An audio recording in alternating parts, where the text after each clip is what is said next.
Pranams Kalanidhi Prabhu, Hare Krishna. Donat Pranams Guru Maharaj. I'm just going to put you on page.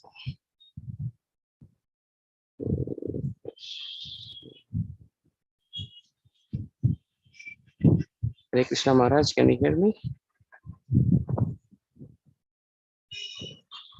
You, Hare Krishna. Hare Krishna Maharaj, yeah, Donat Pranams. We are live, Maharaj. Om Devaya. Om Namo Bhagavate Vasudevaya. Om Namo Bhagavate Vasudevaya. Om Namo Bhagavate Vasudevaya. Namo Bhagavate Vasudevaya. Namo Bhagavate Vasudevaya. Namo Om Vishnupadaya Krishna Krishnaya Bhutale Srimati Bhagavate Saraswata Devi Gaurava Vimani Paschatya Deshatarane Sri Krishna Chaitanya Prabhu Nityananda Sri Advaita Gadadhara Srivasadi Gaur Bhakta-vrinda Hare Krishna Krishna Krishna Hare Hare Hare Rama Hare Rama Hare Rama. Reading from Srimad Bhāgavatam.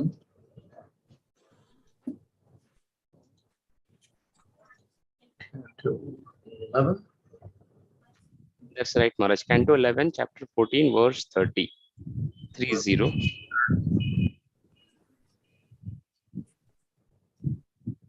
Synonyms, Sangam. Oh, was 30. 30, Maharaj, yeah.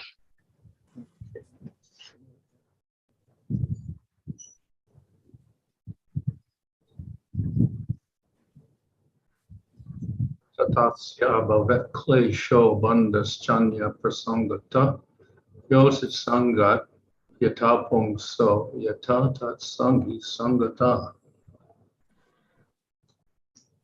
Of all kinds of suffering and bondage arising from various attachment, none is greater than the suffering and bondage arising from attachment to women and intimate contact with those attached to women.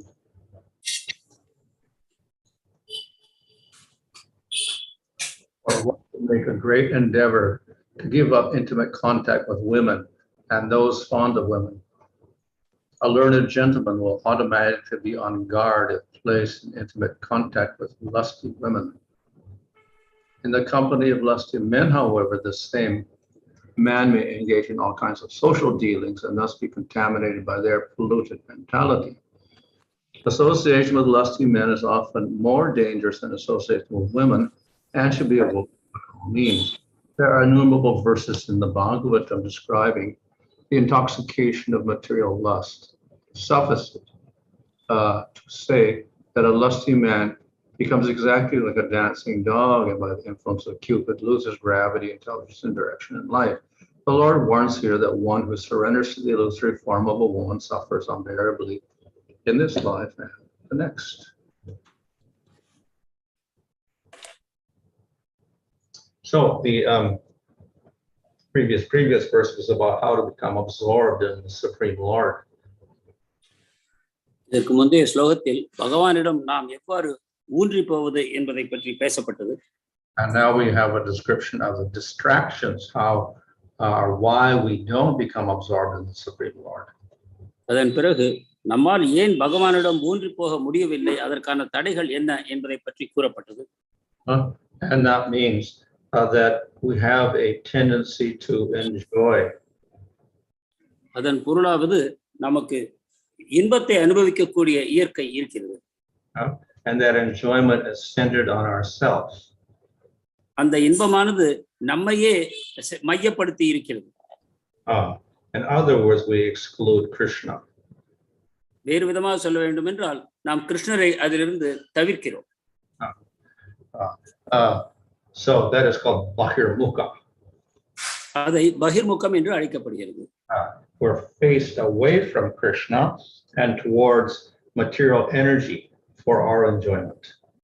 நாம் கிருஷ்ணரிடம் பாராமுகமாக இருக்கும் பொழுது நாம் பௌதிக சக்தியை அனுபவிக்க ஆசைப்படுகிறோம். So immediately when the jivas of this type, then he gets a subtle body and a gross body. இத்தகைய மனோபாவம் உள்ள ஒரு ஜீவாத்மா அதன் பிறகு ஒரு சூக்ஷ்ம சரீரத்தையும் ஸ்தூல சரீரத்தையும் பெறுகிறான். And in that subtle body, he gets an ahankara, where he identifies with a material body. அந்த சூக்ஷ்ம சரீரத்துக்குள் அவனுக்கு ஒரு அகங்காரம் கிடைக்கிறது. அதன் மூலமாக தன்னை சரீரமாக அவன் பாவித்துக் கொள்கிறான். And then he gets a mind. அதன் பிறகு அவனுக்கு ஒரு மனம் கிடைக்கிறது. Which develops desires. அதன் மூலமாக அவனுக்கு ஆசைகள் உண்டாகின்றன. Intelligence. Intelligence. புத்தி உண்டாகிறது.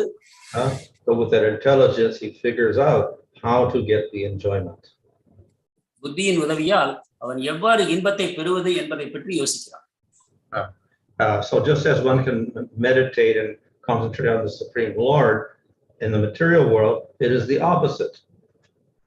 எவ்வாறு ஒருவர் பகவான் மேல் மனத்தை ஊன்றி அவரை பற்றி தியானிக்கிறாரோ அதற்கு எதிர்மறையான நிலைமை பௌதிக உலகத்தில் நிலவுகிறது. So in Bhāgavatam, Krishna describes ajayata vishayam puṁsaḥ, the human being, he meditates on vishaya, sense objects. பகவத்கீதையில் இதைத்தான் கிருஷ்ணர் ஜாயத்தே விஷயான் பும்சஹ, மனிதனானவன் பௌதிக இன்பங்களை பற்றி சிந்திக்க ஆரம்பிக்கிறான். And then he develops attachment. அப்பொழுது அவனுக்கு பற்றுதல் உண்டாகிறது. And the meditation and attachment are because of the desire to enjoy. பௌதிக பொருள்களை பற்றி நினைப்பதும் பற்றுக்கொள்வதும் அவற்றை அனுபவிக்க வேண்டும் என்ற ஆசையின் காரணமாகவே. And once that happens, then he begins to lose proper intelligence, that is, understanding of who he is. இது நிகழும் பொழுது அவனது சரியான புத்தி செயல்பட மறுக்கிறது. அதாவது நான் யார் என்பதை அவன் மறக்கிறான். Becomes completely absorbed in his material body. அவன் தன்னுடைய பௌதிக சரீரத்தில் ஆழ்ந்து போகிறான். And then he carries out acts to fulfill his desires. அதன் பிறகு தன்னுடைய ஆசைகளை நிறைவேற்றுவதை பற்றி அவன் யோசிக்க ஆரம்பிக்கிறான். And from that he gets karma. அதிலிருந்து கர்மம் உண்டாகிறது. And then he suffers. அதனால் அவன் துன்பப்படுகிறான். And if he does lots of sinful activity, he goes to lower and lower bodies. மேலும் அவன் பாவச் செயல்களில் ஈடுபடும் பொழுது இன்னும் இன்னும் தாழ்ந்த சரீரங்கள் அவனுக்கு வாய்க்கின்றன. So in this way, the jiva continues birth after birth in the material world. இவ்வாறாக ஜீவாத்மா மீண்டும் மீண்டும் பௌதிக உலகத்தில் பிறவி எடுக்கிறான். And the seed of all of this is that the jiva thinking he is not dependent on the Supreme Lord. இது அனைத்திற்கும் விதையாக விளங்குவது ஜீவாத்மா தான் பகவானை சார்ந்து இல்லை என்பதை அறியாமல் இருப்பது. But because the jiva has got this tendency to know and to experience, therefore it's very difficult for him to give up this enjoyment. ஜீவாத்மாவுக்கு பொருள்களை அறியவும் அவற்றை அனுபவிக்கும் ஆன இயற்கை இருப்பதன் காரணமாக அவன் இதிலிருந்து விடுபட கஷ்டப்படுகிறான். By nature, the jiva is a knower or yathā. He knows things. இயற்கையாகவே ஜீவாத்மா ஒரு விஷயங்களை அறிவதில் ஈடுபடுகிறான். And he has a sense of I. அவனுக்கு நான் என்ற உணர்வு இருக்கிறது. So the jiva tries to function with this I know, and I'm a bhokta, I enjoy, in the material world with the material body. ஜீவாத்மா நான் என்ற அந்த ஆதாரமான விஷயத்தை கொண்டு நான் இதை அறிகிறேன், நான் இதை அனுபவிக்கிறேன், நான் இதை செய்கிறேன் என்ற விதமாக அந்த நான் என்பதை கொண்டு அவன் செயல்படுகிறான். அந்த நான் என்பது உடலுடன் அடையாளப்படுத்தப்பட்டிருக்கிறது. So if one is very intelligent in the material world, then he begins to understand that all of this endeavor is pretty useless. பௌதிக உலகத்தில் மிகவும் அறிவுடன் இருக்கக்கூடிய ஒருவன் புரிந்து கொள்ளலாம், நான் செய்யக்கூடிய முயற்சிகள் அனைத்தும் வீணானவை. The enjoyment is temporary and therefore not satisfying. இந்த இன்பம் தற்காலிகமானது, எனவே எனக்கு முழு திருப்தியை தராது. Okay. So the logical conclusion is that if we want peace, then we have to get rid of all of these desires. இதிலிருந்து நாம் ஒரு சரியான முடிவுக்கு வர வேண்டும். நமக்கு மன அமைதி வேண்டும் என்றால் ஆசைகளை விட்டுவிட வேண்டும். We have to get rid of the idea that I am this material body. நான் இந்த பௌதிக சரீரம் என்னும் எண்ணத்தை விட்டுவிட வேண்டும்.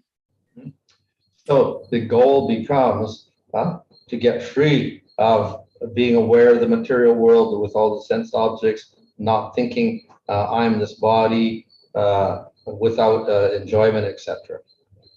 இந்த பௌதிக உலகத்திலிருந்து நான் இந்த சரீரம் அல்ல, நான் இந்த விஷயங்களை அனுபவிப்பேன் அல்ல என்ற நிலையை அடைவது கடினமாக இருக்கிறது.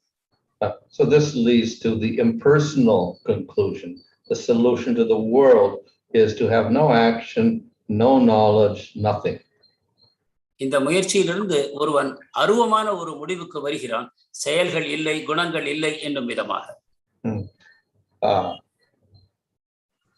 And it is very difficult once one gets into that thought pattern to think of spiritual ahankara or spiritual intelligence or spiritual mind. அத்தகைய தவறான அருவவாத முடிவுக்கு ஒருவன் வந்த பிறகு ஆன்மீகமான மனம், ஆன்மீகமான புத்தி, ஆன்மீகமான அகங்காரம் இவற்றை அறிவது அவனுக்கு கடினமாகிறது. And that is why the impersonalist does not appreciate the process of bhakti. இதனால் தான் அருவவாதிகளால் பக்தியை புரிந்து கொண்டு பாராட்ட முடியவில்லை. Just as the person described in this verse is absorbed in material enjoyment, so with his body and his mind and intelligence, false ego, so the pure jiva can become completely absorbed in the Supreme Lord in prema. எவ்வாறு இந்த ஸ்லோகத்தில் பௌதிக சரீரத்துடன் அடையாளப்பட்டுக் கொண்டிருக்கிற ஒரு மனிதன் இந்த உலகத்தை அறிவதிலும் ஆனந்தப்படுவதிலும் தன்னை செயல்படுத்திக் கொள்கிறானோ, அதே போல ஒரு ஜீவாத்மாவினால் பரமாத்மாவை அடையவும் அவர் மூலமாக ஆனந்தத்தை அனுபவிக்கவும் முடியும். So the jiva by nature also has an ahankara, not the false ego, but a real sense of I. இயற்கையாகவே ஜீவாத்மாவுக்கு நான் என்பது இருக்கிறது. அது ஆனால் இந்த போலி அகங்காரம் அல்ல, அதற்கே உரித்தான சரியான அகங்காரம். So the spiritual identity is I am an eternal servant of Krishna. நம்முடைய ஆன்மீகமான அடையாளம் என்னவென்றால் நாம் கிருஷ்ணருடைய நிரந்தரமான சேவகன். And he has perception. மேலும் அவனுக்கு அறியக்கூடிய உணர்வுகள் இருக்கின்றன. He gets knowledge. அதன் மூலம் அவன் அறிவை பெறுகிறான். Just as in the material world, how do you get knowledge? You must use your senses. இந்த பௌதிக உலகத்தில் அறிவை பெறுவதற்கு நாம் புலன்களை பயன்படுத்துகிறோம். So of course, in the Bhagavad Gita describes that there are different factors in knowledge. There is the senses and the body and the pranas. கீதை மேலும் விளக்குகிறது, அறிவை அடைவதற்காக நமக்கு புலன்களும் சரீரமும் பிராணனும் அமைந்திருக்கின்றன. And then there's a jiva. அதன் பிறகு ஜீவாத்மா இருக்கிறது. That's the Supreme Lord. அதற்கு மேல் பகவான் இருக்கிறார். So that's material activity. இது பௌதிகமான அடையாளங்களா? But spiritually speaking, again, then we also have similar. We have the pure jiva with his own sense of I, with a spiritual body and a spiritual senses. ஆன்மீகமான நிலையிலும் பார்த்தால் கூட இதே நிலைமைதான் நிலவுகிறது. அதாவது ஒரு ஜீவாத்மா இருக்கிறான், அவனுக்கு நான் எனக்கூடிய உண்மையான அகங்காரம் இருக்கிறது, அதுக்கு மேல் ஆன்மீகமான புத்தியும் ஆன்மீகமான மனமும் அவனுக்கு அமைந்திருக்கின்றன. And that jiva with pure jiva in the spiritual world is always absorbed in the Lord. இந்த தூய ஜீவாத்மாவானவன் ஆன்மீக உலகத்தில் பகவானிலேயே முழுமையாக ஆழ்ந்திருக்கிறான். So the devotee in the material world is unfortunate because he's got a material body. பௌதிக உலகத்தில் இருக்கக்கூடிய ஜீவாத்மா துரதிருஷ்டசாலி, ஏனென்றால் அவனுக்கு பௌதிக சரீரம் வாய்த்திருக்கிறது. And the devotee also has a material body. ஆனால் பக்தனுக்கும் கூட ஒரு பௌதிகமான சரீரம் இருக்கிறது. And also, even though the atma is there, it is covered by material consciousness. மேலும் ஆத்மா இருந்தாலும் கூட அது பௌதிக உணர்வினால் மூடப்பட்டிருக்கிறது. So therefore, the spiritual body, the spiritual senses, all this does not operate for the jiva and for the devotee in the material world. எனவே இந்த ஆன்மீகமான புத்தி, மனம், ஆன்மீகமான புலன்கள் இவை பௌதிக உலகத்தில் இருக்கக்கூடிய மக்களுக்கு பக்தர்கள் உள்பட அது செயல்படுவதில்லை. But the difference between the ordinary jiva and the devotee in the material world is that the devotee uses his material body to develop a spiritual body. ஆனால் இந்த பக்தர் அல்லாதவர்களுக்கும் பக்தர்களுக்கும் உள்ள வேற்றுமை என்னவென்றால், பக்தனானவன் இந்த பௌதிக உடலை பயன்படுத்தி தன்னுடைய ஆன்மீக உடலை வளர்த்துக் கொள்ள முயற்சிக்கிறான். And the material person uses his body and subtle body and gross body too further develop his material identity and get more karma. ஆனால் பௌதிகவாதியாக இருக்கக்கூடியவன் தன்னுடைய ஸ்தூல மற்றும் சூக்ஷ்ம சரீரங்களை பயன்படுத்தி மேலும் மேலும் பௌதிக செயல்களில் ஈடுபட்டு கர்மத்தை அடைகிறான். So the devotee, by his activities of engaging his body and mind, etc., in serving Krishna, begins to destroy the material body, subtle and gross, and to weaken the connection with it. தன்னுடைய மனம், புத்தி, தன்னுடைய சூக்ஷ்ம சரீரம் அனைத்தையும் பயன்படுத்தி கிருஷ்ணருக்கு சேவை செய்யக்கூடிய ஒரு பக்தன் படிப்படியாக தன்னுடைய ஸ்தூலமான மற்றும் சூக்ஷ்மமான தன்னுடைய பௌதிக சரீரங்களை அழிக்கிறான். That automatically takes place when the jiva himself develops more and more bhakti. இது ஜீவாத்மா அதிகமான பக்தியை படிப்படியாக வளர்த்துக் கொள்ளும் பொழுது இயற்கையாகவே நிகழ்கிறது. So then the process becomes easier to concentrate on the Lord because the obstacles, the anarthas of the material world become weaker and weaker.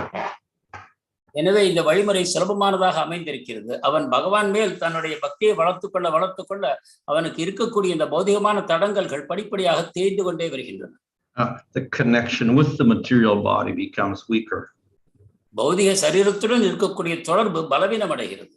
The interest in the material body becomes weaker. பௌதிக சரீரத்தில் இருக்கக்கூடிய அவனது ஆர்வம் பலவீனம் அடைகிறது. The identity with the material body becomes weaker. பௌதிக சரீரத்துடனான அவனது அடையாளம் பலவீனம் அடைகிறது. So the weaker that becomes, then the easier it is to concentrate on the Lord. இவை பலவீனம் அடைய பகவானிடம் மனத்தை செலுத்துவது மேலும் சுலபமாகிறது. So once the bhakti becomes strong, the whole process becomes quite easy. பக்தி வலுவடையும் பொழுது இந்த பக்தி பாதையானது மிகவும் சுலபமாகிறது. The problem will come at the beginning stages. பிரச்சனைகள் ஆரம்ப நிலையில் மட்டும்தான் இருக்கின்றன. So at the beginning stages, the coverings of material energy and ahankara, etc., are stronger. ஆரம்ப நிலையில் பௌதிக சக்தி மற்றும் அகங்காரம் இவற்றின் தாக்கம் அதிகமாக இருக்கிறது. So the covering will be more and the bhakti is weaker. இந்த வகையான நம்மை மூடுதல் அதிகமாக பலமாக இருக்கும் பொழுது பக்தி பலவீனமாக இருக்கிறது. So it will be more difficult to concentrate on the Lord. அப்பொழுது பகவானிடம் மனத்தை முழுமையாக குவிப்பது கடினமாகிறது. So that is, we could say, a condition of that we have to accept when we begin the process of bhakti. எனவே நாம் பக்தி பாதையை தொடங்கும் பொழுது இத்தகைய நிலைமை இருக்கத்தான் செய்யும் என்பதை நாம் ஏற்றுக்கொள்ள வேண்டும். So the first goal of the devotee is to get over that stage of conflict. எனவே பக்தனுடைய முதல் இலக்கு என்னவென்றால் இத்தகைய போராட்டம், இந்த முரண்பாட்டிலிருந்து முதலில் விடுபட வேண்டும். So that is the stage of anartha nivrthi, where gradually the devotee endeavors to decrease the anarthas, to decrease the identity with the material body. இதையே நாம் அனர்த்த நிவர்த்தி என்று குறிப்பிடுகிறோம். அதாவது ஆரம்ப நிலைகளில் பக்தனாக செயல்படக்கூடியவன் தன்னிடம் இருக்கக்கூடிய இந்த அனர்த்தங்களை, வேண்டாத விஷயங்களை படிப்படியாக நிராகரிக்க முயல்கிறான். And when he reaches the stage of nistha, then the bhakti is sufficiently strong that he can concentrate on the Lord without too much disturbance. நிஷ்டை நிலையை அடைந்தவுடன் அவனுடைய பக்தியானது தேவையான வலுவை அடைகிறது. அதன் பிறகு அதிக இடைஞ்சல்கள் இல்லாமல் அவனால் பகவான் மேல் மனத்தை செலுத்த முடிகிறது. So therefore, there's less likelihood that the devotee will become attracted to material energy, as described in the last two verses.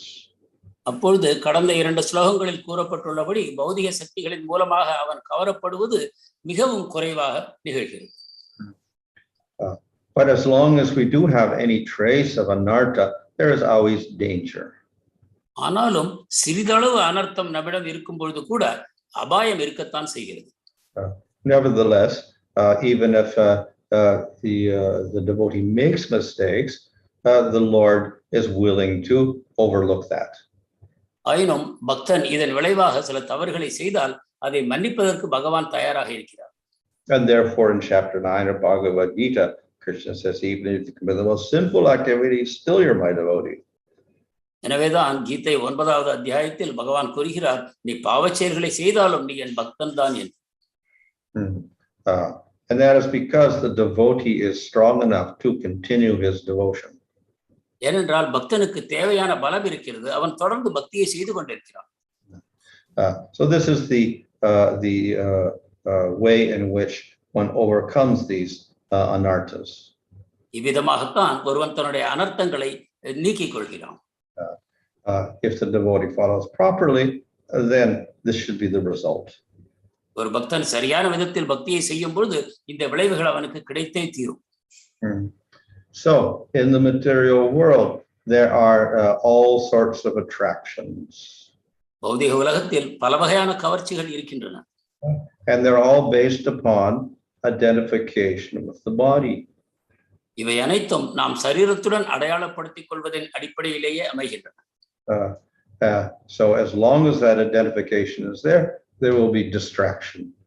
இந்த அடையாளம் இருக்கும் வரைக்கும் நமக்கு கவனச்சிதறல் இருக்கத்தான் செய்யும்.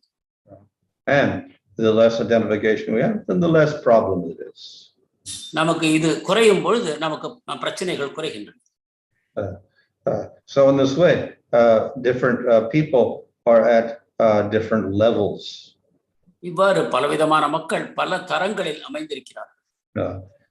And of course, in the gunas, those who are in tamagun and rajagun are they have more identity with the material body. Those in sattvagun have less. குணங்களின் அடிப்படையில் பார்க்கும் பொழுது ரஜோகுணம் தமோகுணத்தில் இருக்கக்கூடியவர்கள் அதிக அளவில் தங்கள் சரீரத்துடன் அடையாளப்படுத்துவார்கள், சத்துவகுணத்தில் இருப்பவர்கள் குறைந்த அளவில் அடையாளப்படுத்துவார்கள். And that's why in sattvagun one of the qualities is prakash, knowledge. எனவேதான் சத்துவகுணத்தின் ஒரு அடையாளமாவது அறிவு, பிரகாசமாகும். One becomes aware that one is not the body, but one is atma. அவர்கள் நான் சரீரம் அல்ல, நான் ஒரு ஆத்மா என்பதை நன்கு உணர்கிறார்கள். So therefore those who are sattvic will have an easier time in combating the anarthas. எனவே சத்துவகுணத்தில் இருக்கக்கூடியவர்கள் அனர்த்தத்துடன் போராடுவதில் சுலபமாக வெற்றி காண்கிறார்கள். However, bhakti is so strong that even if you're in the lower gunas and you have faith, through the practice of bhakti, you overcome all these obstacles and you surpass sattva-guna. ஆனால் பக்தி பலமாக இருந்தால் அவனுடைய நம்பிக்கையின் காரணமாகவும் தீவிரமான பக்தியின் காரணமாகவும் அவன் அனர்த்தங்களில் இருந்து விரைவாக விடுபட்டு சத்துவகுணத்தை அடைகிறான். And therefore Krishna says you surpass the gunas. எனவேதான் கிருஷ்ணர் கூறுகிறார், நீ குணங்களை கடந்து செல்வாயாக. So this is the power of bhakti. இதுதான் பக்தியின் சக்தியாகும். So even if we start in the lower gunas, if we practice bhakti properly, then we overcome the gunas. நாம் ஆரம்ப நிலையில் தாழ்ந்த குணங்களில் அமைந்திருந்தாலும் கூட பக்தியை செய்வதன் மூலமாக குணங்களை கடந்து செல்வோம். And similarly we overcome the varnas. அதே போல வர்ணங்களையும் நாம் கடக்கிறோம். The varnas are based on gunas. வர்ணங்கள் குணங்களின் அடிப்படையில் தான் கூறப்படுகின்றன. So the sudras in tamagun and the brahmas in sattvagun. சூத்ரர்கள் தமோகுணத்திலும் பிராமணர்கள் சத்துவகுணத்திலும் இருப்பதாக கூறுகிறோம். But when the devotee practices bhakti, he surpasses the gunas, he surpasses the varnas. ஆனால் பக்தன் பக்தியை செய்வதன் மூலமாக குணங்களை கடக்கும் பொழுது அவன் வர்ணங்களையும் கடந்து செல்கிறான். So in that sense, the devotee has no use for the varnas also. எனவே பக்தனுக்கு இந்த வர்ணங்கள் தேவையில்லாமல் போகின்றன. However, because he still has a material body, he may act within the varnas. இருப்பினும் அவனுக்கு பௌதிக சரீரம் இருக்கும் வரையில் அவன் இந்த வர்ணத்துக்கு உட்பட்டு செயல்படுகிறான். And this is the advice that Krishna gives to Arjuna. இந்த அறிவுரையைத்தான் கிருஷ்ணர் அர்ஜுனனுக்கு வழங்குகிறார். So he says, you're a kshatriya, then you should fight. நீ க்ஷத்திரியன், எனவே நீ யுத்தம் செய்ய வேண்டும் என்கிறார். Then Arjuna is actually not in the gunas. He is a nitya-siddha devotee beyond the gunas. உண்மையில் அர்ஜுனன் குணங்களுக்குள் இல்லை, அவன் ஒரு நித்திய சித்த பக்தன், குணங்களுக்கு அப்பாற்பட்டவன். But in some cases then he follows the conduct of the kshatriya. ஆனாலும் கூட இங்கு ஒரு க்ஷத்திரியனுடைய செயல்பாடுகளை அவன் பின்பற்றுகிறான். So to some degree, the devotees who are in the material world with their bodies, then they're also obligated to follow the rules of varna and ashrama. எனவே பக்தர் பௌதிக உலகத்தில் பௌதிக சரீரத்துடன் இருக்கும் வரைக்கும் இந்த வர்ண ஆசிரமத்துடைய கோட்பாடுகளை பின்பற்ற வேண்டியிருக்கிறது. But they are completely detached from material results. ஆனால் அவர்கள் பௌதிகமான விளைவுகளிலிருந்து முழுவதும் பற்றின்றி இருக்கிறார்கள். So they're not doing it so much for themselves as for the rest of society. எனவே இதை அவர்கள் செய்வது தங்களுக்காக இல்லை, மாறாக சமுதாயத்தின் நன்மைக்காக அவர்கள் செய்கிறார். So in this way, the devotee is untouched by the material world, even though he conducts himself within the material world. இவ்வாறாக ஒரு பக்தன் பௌதிக உலகத்திற்குள் செயல்பட்டாலும் கூட அவனை இந்த பௌதிகமானது தொடுவதில்லை. Okay, Hare Krishna. Hare Krishna Maharaj. I'm just checking if there are any questions.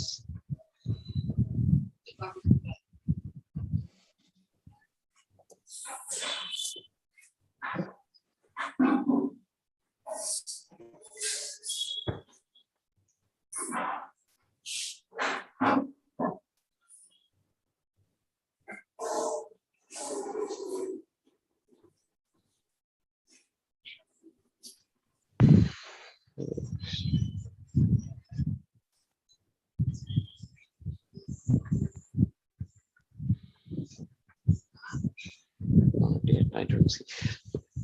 Okay, Maharaj, I just see the first question here from Srinivas Nitai Prabhu. Does spiritual body develop only after one leaves the material world? ஒருவன் பௌதிக சரீரத்தை விட்ட பிறகுதான் ஆன்மீக உடல் வளர்கிறதா? No, when one develops bhava, then one can see the Lord. If he sees the Lord, he must have spiritual eye, not material eye. இல்லை, ஒருவனுக்கு பாவம் உண்டான உடனேயே அவன் பகவானை காண்கிறான். பகவானை காண்கிறான் என்றால் அவனுக்கு ஆன்மீக கண்கள் வந்துவிட்டன என்பது பொருள். பௌதிக கண்களால் அவரை காண இயலாது. So in the bhava stage, that spiritual body begins to manifest and it fully operates in prema. எனவே பாவ நிலையிலேயே ஒருவனுடைய ஆன்மீக சரீரம் வெளிப்படுகிறது. அது பிரேம நிலையில் முழுமையாக செயல்பட ஆரம்பிக்கிறது. But simultaneously still holding on to his gross body. அதே சமயத்தில் அவன் தன்னுடைய ஸ்தூல சரீரத்தையும் வைத்துக் கொண்டிருக்கிறான். Thank you, Maharaj. This one is from Jyoti Sundar Mataji. Is it necessary that one should develop sattvic qualities like eating sattvic food, etc.? ஒருவர் சத்துவ குணங்களை வளர்த்துக் கொள்வது அவசியமா? உதாரணமாக சத்துவமான உணவுகளை உட்கொள்வது போன்ற வழிமுறைகளை பின்பற்றி. Well, even sattva gun binds one to the material world. உண்மையில் பார்த்தால் சத்துவகுணம் கூட ஒருவரை பௌதிக உலகத்துடன் கட்டி போடுகிறது. So though we take sattvic food, it's not actually sattvic because we offer it to Krishna, so it's spiritual food. நாம் சத்துவ உணவுகளை எடுத்துக்கொள்கிறோம் என்றால் அவை சத்துவமான உணவுகள் அல்ல, ஏனென்றால் அவற்றை நாம் பகவானுக்கு அர்ப்பணம் செய்வதால் அவை ஆன்மீகமான உணவு ஆகிவிட்டன. Thank you, Maharaj. One question from Sumita Krishna Prabhu on YouTube. Why is woman always portrayed in a low way in scriptures? In the Gita, Lord combines women with Vaishya, Shudra, Striyo. Any specific reasons for this, Maharaj? பெண்கள் ஏன் சாஸ்திரங்களில் தாழ்வாக கூறப்படுகிறார்கள்? உதாரணமாக பகவத்கீதையிலும் கூட பெண்கள் வைஷ்யர்கள், சூத்திரர்கள் இவர்களுடன் சம்பந்தப்படுத்தி கூறப்படுகிறார்கள். Well, in the varnashram system, they have a separate category called Stri Dharma. வர்ணாசிரம முறையில் ஸ்திரீ என்று ஒரு வகைப்பாடு இருக்கிறது, ஸ்திரீ தர்மம் என்று தனியாக இருக்கிறது. So all women fall into that, and then we talk about varnashram system. All those rules are for the men. பெண்கள் அந்த வகைப்பாட்டுக்குள் வருவதன் காரணமாக வர்ணாசிரமத்தின் சட்டங்கள் அனைத்தும் ஆண்களுக்காகவே தரப்படுகின்றன. Of course, the Stri Dharma falls within the varnashram system also. ஸ்திரீ தர்மமும் கூட வர்ணாசிரமத்திற்குள் தான் வருகின்றது. But we'll see in general, the woman takes a lower position. ஆனாலும் கூட பொதுவாக நாம் காண்கிறோம் பெண்கள் ஒரு தாழ்வான நிலையை ஏற்றுக்கொள்கிறார்கள். And that of service. அது சேவை செய்யும் செயல்பாடாகும். So though we do have women in different varnas, the Sudra wife or a Kshatriya wife or a Brahmin wife, etc., still they're always subservient to the husband. எனவே வேறு வேறு வர்ணங்களில் அவர்களை மனைவியர்களாக நாம் பார்த்தாலும் கூட பிராமணர் மனைவி, சூத்ரருடைய மனைவி, வைஷ்யருடைய மனைவி என்று, ஆனால் அவர்கள் அனைவரும் தன்னுடைய கணவருக்கு சேவை செய்வதையே தங்கள் கடமையாக ஏற்றுக்கொள்கிறார். So this classification, just like the classification of Sudra, Vaishya, and Kshatriya and Brahman, is according to nature. எனவே இந்த சூத்ரா, வைஷ்யா, பிராமணா, க்ஷத்ரியா என்பது அனைத்தும் ஒருவர் இயற்கையின் அடிப்படையில் செய்யப்படுகிறது. And the nature arises from vasana, previous impressions from previous lives. இயற்கையானது வாசனைகளிலிருந்து உண்டாகிறது. முந்தைய ஜென்மங்களில் ஒருவர் செய்த செயல்களின் விளைவுகளாக அந்த வாசனைகள் தோன்றுகின்றன. But additionally, then there's another factor, and that is the body itself is different. மேலும் ஒரு விஷயமும் இருக்கிறது, அதாவது அவர்கள் சரீரமே வேறானதாக அமைந்திருக்கிறது. So therefore, there's quite a big distinction in that sense. அந்த விதத்தில் அவர் ஒரு பெரிய வித்தியாசமாகும். So just as we have the activities for the Vaishya because he's got a mixture of tamoguna and rajaguna, and for the Sudra because he's dominantly tamoguna, so they have different duties, etc. So for all women in general, then because of their nature, they have their own separate duties. எவ்வாறு வைசியர்கள் ரஜோகுணம் தமோகுணமும் கலந்திருப்பதால் அவர்களுக்கு சில கடமைகளும், சூத்திரர்கள் முழுமையாக தமோகுணத்தில் இருப்பதால் அவர்களுக்கு வேறு வகையான கடமைகளும் தரப்பட்டிருக்கிறதோ, அதே போல பெண்களின் சரீரமும் அவர்களுடைய குணங்களும் வேறு விதமாக அமைக்கப்பட்டிருப்பதால் அவர்களுக்கு தனியான கடமைகள் விதிக்கப்பட்டிருக்கின்றன. So this is, of course, all the whole varnashram system, and the varnas are based on gunas. Gunas are material. இவை அனைத்தும் வர்ணாசிரமத்தின் அடிப்படையில் தோன்றுகின. வர்ணாசிரமம் குணங்களின் அடிப்படையில் இருக்கின்றன. குணங்கள் பௌதிகமானவை. So the whole system is material. எனவே இந்த வர்ணாசிரம தர்மம் முழுவதும் பௌதிகமானது. And ultimately, the jiva is beyond that. இறுதியில் ஜீவாத்மா இவற்றுக்கு அப்பாற்பட்டவன் என்பதை உணர வேண்டும். So the jiva is not Sudra or Vaishya or Brahman or Kshatriya or woman or man. ஜீவாத்மா க்ஷத்ரியனோ, வைஷ்யனோ, சூத்ரனோ, பிராமணனோ அல்லது ஆணோ பெண்ணோ அல்ல. So therefore, in the spiritual world, we don't have varnas or distinctions of men and women based upon these material qualities. எனவே ஆன்மீக உலகத்தில் இந்த வர்ணாசிரமமோ அல்லது ஆண் பெண் வித்தியாசமோ பௌதிக குணங்களின் அடிப்படையில் செய்யப்படுவதில்லை. It's all based upon service to Krishna. அவை அனைத்தும் கிருஷ்ணருக்கு சேவை எனும் அடிப்படையில் அமைகின்றன. So some are in lower positions of service, some are in higher positions of service. எனவே அங்கும் பார்ப்போமானால் சிலர் சேவைகளில் தாழ்ந்த இடங்களையும் சிலர் உயர்ந்த இடங்களையும் ஏற்றுக்கொள்கிறார். And that is simply because of the strength of their bhakti. அது முழுவதும் அவர்களது பக்தியின் சக்தியின் அடிப்படையில் அமைகின்றன. But then the ironical nature is the opposite of the material world, and that is that the most intense devotees are the gopis who are in female body in the spiritual world. இதில் ஒரு ஆச்சரியமான வியக்கத்தக்க விஷயம் என்னவென்றால், இங்கு ஒரு தாழ்ந்த நிலையாக நாம் கூறப்படுகிற அந்த பெண்களது நிலை ஆன்மீக உலகத்திலோ உச்சக்கட்டத்தில் அமைந்திருக்கக்கூடிய கோபியர்களாக அவர்கள் தோன்றுகிறார். So there are some reversals between the forms in the spiritual world and in the material world. எனவே பௌதிக உலகத்துக்கும் ஆன்மீக உலகத்துக்கும் இருக்கக்கூடிய நிலை முழுவதும் எதிர்மறையாக தோன்றுகிறது. Maharaj, there is a question from first timer on YouTube. Looks to be working in the corporate world. Maharaj, the question is from Bhakta Jyoti Basu. While practicing bhakti, which help towards proceed towards sattva-guna, we meet people of rajasic and tamogunas and food habits in the office and all that. So how to address this difference at workplace? பக்தி பயிற்சியின் மூலமாக நாம் சத்துவகுணத்தை அடைய முயற்சிக்கும் பொழுது நம்முடைய சங்கத்தில் வரக்கூடிய இதர மக்கள் உணவு பழக்கங்களிலும் வேறு பழக்கங்களிலும் ரஜோ தமோகுணத்தில் அமைந்திருப்பதை காண்கிறோம். நம் உத்தியோகத்தின் விஷயமாக இதை செய்ய நேரிடுகிறது. இதிலிருந்து நாம் எவ்வாறு நம்மை காத்துக்கொள்வது? Well, as much as possible, we should try to avoid their food. முடிந்த வரைக்கும் அவர்களுடைய உணவை ஏற்றுக்கொள்வதை நாம் தவிர்க்க வேண்டும். We see among the devotees that the 6 exchanges of devotees. One is to feed or to be fed, but it's all devotees interacting with prasadam. பக்தர்களுக்குள் 6 வகையான அன்பு பரஸ்பரங்களை நாம் காண்கிறோம். அவற்றுக்குள் ஒன்று பக்தர்களுக்கு பிரசாதத்தை வழங்குவது, அவர்களிடமிருந்து பிரசாதத்தை ஏற்றுக்கொள்வது. ஆனால் இது பக்தர்களுக்கு இடையில் மட்டும் நிகழக்கூடியது. So that establishes a friendly spiritual relationship. இதன் மூலமாக ஆன்மீகமான நட்புறவு உண்டாகிறது.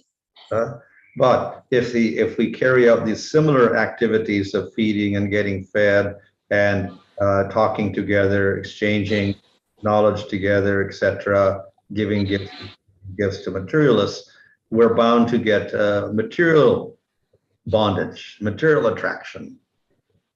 இதே வகையான பரிமாற்றங்களை, உணவை பகிர்ந்து கொள்வது, விஷயங்களை, மனத்தில் உள்ள எண்ணங்களை பகிர்ந்து கொள்வது, இத்தகைய வழிமுறைகளை நாம் பௌதிகமான மக்களுடன் செய்வோமானால் அதன் விளைவு பௌதிகமானதாக பற்றுகளை உண்டாக்குகிறது. So we have to try to avoid all of the tamasic and rajasic food. எனவே தமோ ரஜோகுணங்களில் அமைந்திருக்கக்கூடிய உணவை நாம் தவிர்ப்பதற்கு முயல வேண்டும். And at best we can accept the sattvic food. குறைந்தபட்சமாக சத்துவகுணமான உணவையாவது நாம் ஏற்றுக்கொள்ள வேண்டும். But of course the devotee wants prasadam, not even sattvic food. ஆனால் பக்தன் விரும்புவது பிரசாதத்தை தான், சத்துவகுணமான உணவை கூட அவன் நாடுவதில்லை. So we have to associate with others because of duties in office, etc., but we try to limit that. அலுவலக கடமைகளின் காரணமாக அபக்தர்களுடன் நாம் சங்கம் செய்ய நேரிட்டாலும் கூட அதை நாம் குறைத்துக் கொள்வது அவசியம். Better we share their prasadam food with them rather than take their tamasic and rajasic food. நாம் கொண்டு செல்லக்கூடிய பிரசாத உணவை அவர்களுடன் பகிர்ந்து கொள்வது சாலச் சிறந்தது. அவர்கள் கொண்டு வரக்கூடிய ரஜோகுணம் தமோகுணத்தில் உள்ள உணவை ஏற்றுக்கொள்ளாமல் இருக்க வேண்டும். Maharaj, I was just remembering that this pandemic is a blessing. We are all working from home. We don't need to interact with them so much these days. Very good.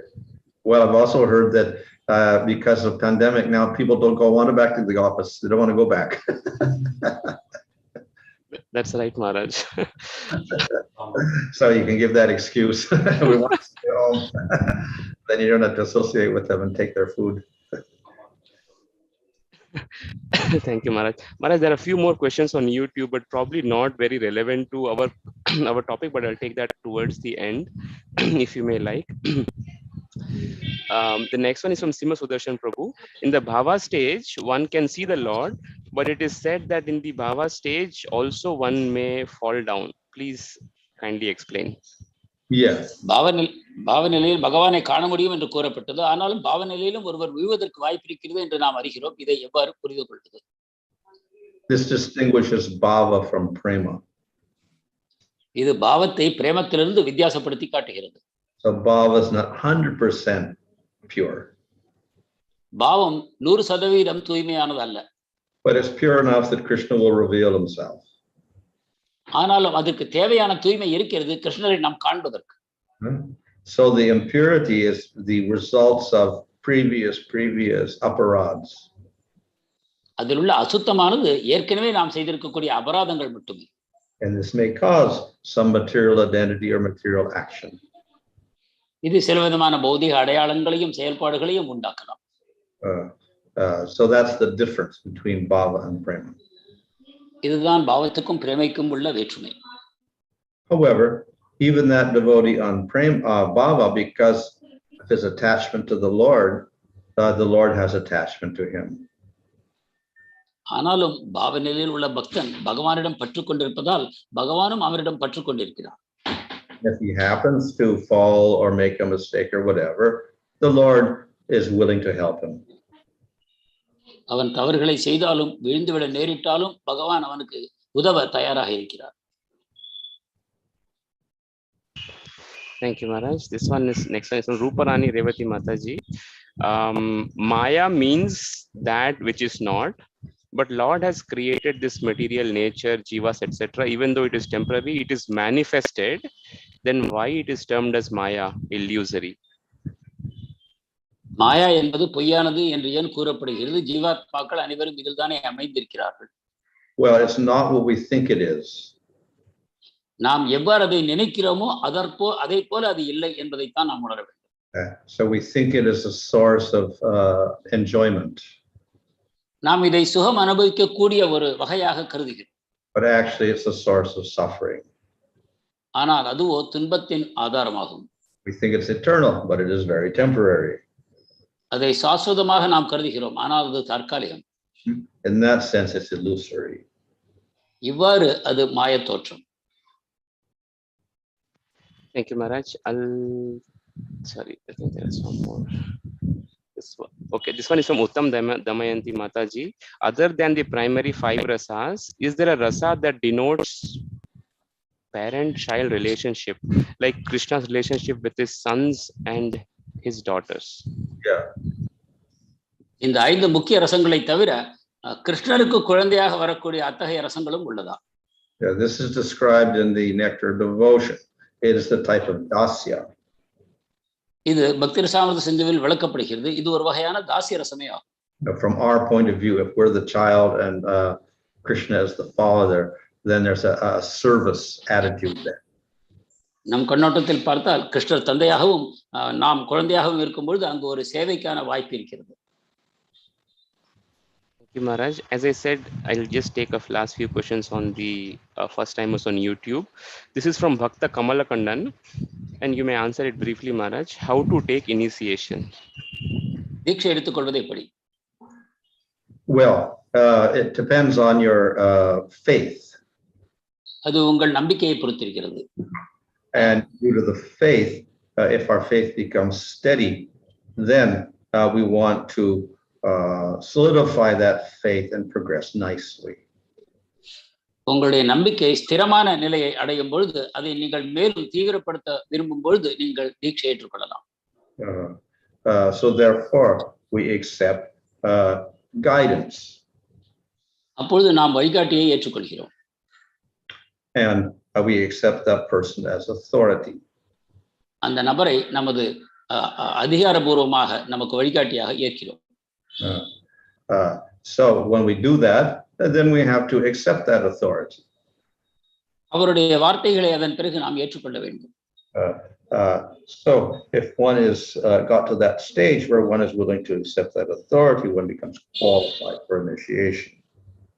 அந்த அதிகாரியினுடைய சொற்களை பின்பற்ற ஒருவர் தயாராகும் பொழுது அவர் தீட்சை எடுத்துக்கொள்ளலாம். Thank you, Maharaj. This next one is from Satya Achyuta Prabhu. Mixing the honey in the abhishekam can be availed on the Ekadasi day. That is the question. The point is there is a difference of opinion regarding honey consumption on fasting days. நாம் அபிஷேகம் விரத நாட்களில் பகவானுக்கு அபிஷேகத்தில் தேனை கலந்து இருக்கும் பொழுது அந்த சரணாமிர்தத்தை நாம் ஏற்றுக்கொள்ளலாமா? Well, there's a matter of what type of vrata, what vow you take. நாம் எத்தகைய விரதத்தை அனுஷ்டிக்கிறோம், எத்தகைய உறுதியை ஏற்றுக்கொண்டிருக்கிறோம் என்பதை பொறுத்தது. So on Ekadasi, some people eat nothing, no water even. Ekadashi என்று சிலர் எதையும் உண்பதில்லை, நீர் கூட பருகுவதில்லை. Others will take water. சிலர் நீர் எடுத்துக்கொள்கிறார்கள். Others will take water and food which is non-grains. மற்றவர்கள் தானியங்கள் கலக்காத உணவையும் நீரையும் எடுத்துக்கொள்கிறார்கள். Others, like the Sri Vaishnavas, will also take even grains if it is broken in Italy.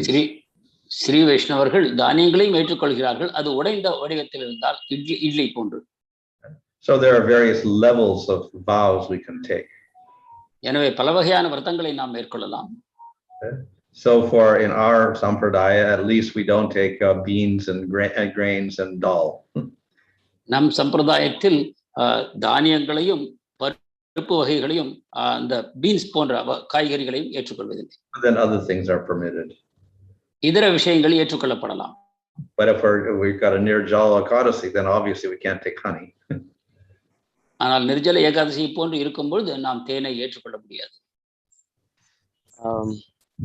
This one is from Srinivas Nitai Prabhu. In the story of Puranjan, which comes in the canto, 5th canto, I think, the queen of the king is compared to the intelligence. So is the association with material nature caused by contaminated intelligence? What is the role of false ego? புரஞ்சனன் கதையில் அவனுடைய மனைவி புத்திக்கு ஒப்பிடப்படுகிறார். எனவே புத்தி கலங்கப்படுவதன் காரணமாகத்தான் பௌதிக வாழ்க்கை ஏற்படுகிறதா? போலி அகங்காரத்தின் பங்கு என்ன? Well, generally it's a mixture of intelligence and mind and false ego. பொதுவாக இது மனம், புத்தி மற்றும் அகங்காரங்கள் இணைந்து செயல்படுவதனால் விளைகிறது. If the false ego is not functioning, then we wouldn't have the mind and the intelligence acting in a material way. போலி அகங்காரம் செயல்படவிட்டால் நம்முடைய புத்தியும் மனமும் கூட பௌதிகமான விதத்தில் செயல்பட முடியாது. And if the mind is attracted to material sense enjoyment, and the intelligence is not acting properly, that is discriminating scripture, non-scripture, right and wrong, etc., then it is simply not functioning properly. Also, it's under the control of the mind. மனம் பௌதிகமான புலனுகர்ச்சி பொருட்களில் ஈடுபடும் பொழுது புத்தியானது சாஸ்திரங்களின் அடிப்படையில் எது சரி எது தவறு என்ற விஷயங்களை சரியாக காணவில்லை என்றால் அந்த புத்தி சரியாக செயல்படவில்லை என்பது பொருள். அது மனத்தையே பின்பற்றுகிறது. And it becomes useful for the mind to fulfill the mind's desires.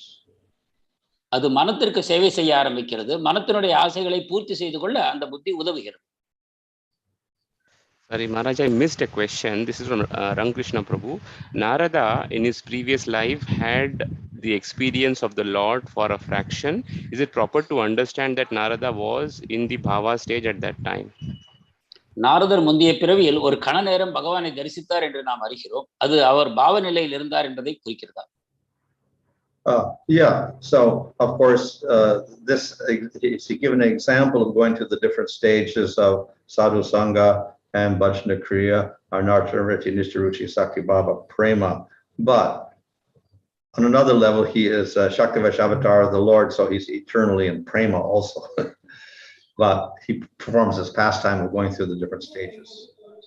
இது படிப்படியாக ஸ்ரத்தா, சாது சங்கா, பஜன கிரியா என்று பாவ பிரேம நிலை வரை ஒருவர் செல்வதை இந்த நாரத முனிவருடைய வாழ்க்கையானது நமக்கு எடுத்து காட்டுகிறது. ஆனால் இன்னொரு நிலையில் பார்ப்போமானால் அவர் ஒரு சக்தியாவை அவதார். இவர் அனைத்துக்கும் அவர் அப்பாற்பட்டவர். ஆனாலும் கூட அவரது வாழ்க்கை மூலமாக நமக்கு இந்த வேறு வேறு படிகளை காண்பிக்கப்படுகிறது. Thank you so much, Maharaj. I guess that's it for today.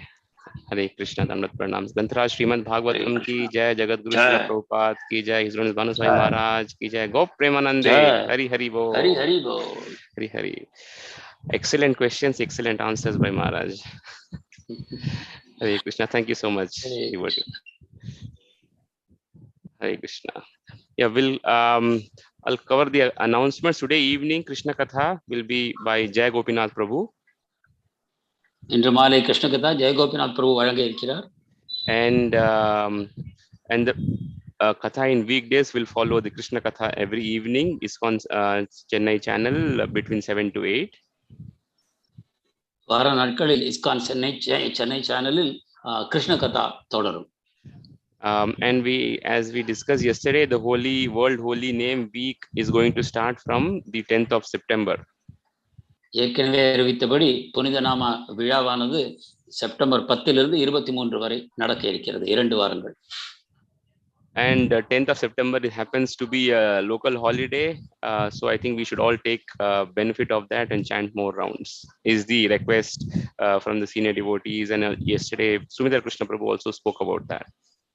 September 10 விடுமுறை தினமாக இருப்பதால் அனைவரும் அதை பயன்படுத்தி கொண்டு அதிகமான மாலைகள் ஜெபம் செய்ய வேண்டும் என்ற வேண்டுகோள் கோயிலின் தரப்பிலிருந்து மூத்த வைஷ்ணவர்கள் தரப்பிலிருந்து விடப்படுகிறது. Please have a count of those numbers of extra your chanting rounds and report it to your Bhakti Diksha leaders, please. அந்த அதிகமான மாலைகள் நீங்கள் எவ்வளவு செய்தீர்களோ அதை குறித்து வைத்துக் கொண்டு உங்கள் பக்தி திக்ஷா தலைவர்களுக்கு அறிவிக்க வேண்டும் என்றும் கேட்டுக்கொள்கிறேன். Hare Krishna. As a practice, we'll chant Hare Krishna Maha Mantra thrice. Hare Krishna, Hare Krishna, Krishna Krishna, Krishna Hare Hare, Hare Ram, Hare Ram, Ram Ram, Hare Hare, Hare Krishna, Hare Krishna, Krishna Krishna, Hare Hare, Hare Ram, Hare Ram, Hare Ram, Hare Ram, Ram Ram, Hare Krishna, Hare Krishna, Krishna Krishna, Hare Hare, Hare Ram, Hare Ram, Hare Ram, Ram Ram, Hare Hare. जय वांछा कल्पतरुभ्य से कृपा सिंधु पावनेभ्यो वैष्णवेभ्यो आनंद और भक्तवृंद की जय. Thank you, Kalanidhi Prabhu. Thank you, Prabhu. I had a little problem with my laptop. It says upgrade. It has been asking me for a long time, upgrade now or later. I was always typing later. Today it sort of forced me. And still I have a problem with that. So I quickly ran to... Maybe it's an OS upgrade? OS upgrade, I think. I don't know really. I am still struggling with it. Luckily, Mataji got this iPad ready for me, so I joined. Thank you. Hare Krishna. Hare Krishna. Thank you.